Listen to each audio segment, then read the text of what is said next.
Hello hi అండి, welcome to my channel Telangana తెలుగింటి vlogs. ఈరోజు మన ఛానల్లో బయట వర్షం పడుతుంది, ఇంట్లో వేడి వేడిగా ఏమైనా తింటే బాగుండు అనిపిస్తుంది. సో నేను మా ఆయనకి చెప్పా ఏమన్నా వేడి వేడిగా స్పైసీగా తింటే బాగుండు అని.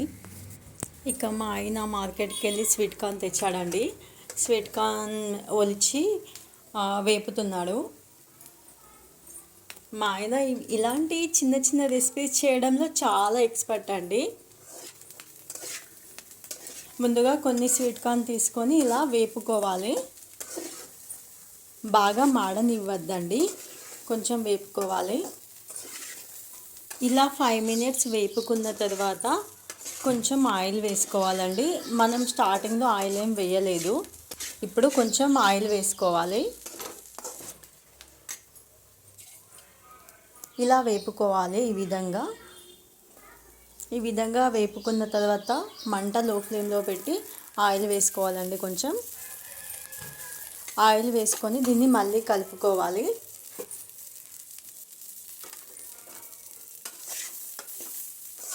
ఈ ఆయిల్ కూడా అంతా కూడా ఈ స్వీట్ కార్న్కి పట్టేలాగా కలుపుకోవాలండి.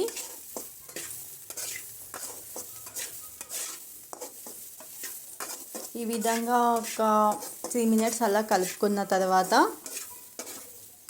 ఇప్పుడు దీంట్లో మనము రుచికి సరిపడు ఉప్పు వేసుకోవాలి. ఇలా ఉప్పు కూడా వేసుకున్న తర్వాత కూడా కాసేపు కలుపుకోవాలండి. ఈ వర్షాకాలంలో ఈ రెసిపీ చాలా బాగుంటుంది అండి. ఇది చేసుకోవడం కూడా చాలా ఈజీ.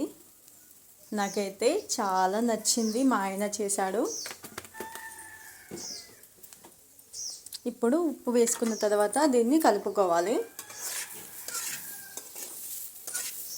అలానే ఇలా కలుపుకున్న తర్వాత అలానే మనము ఎంత స్పైసీగా తింటామో అంత మన రుచికి సరిపడు కారం పొడి కూడా వేసుకోండి. అలానే కారం పొడి వేసుకొని కలుపుకోండి.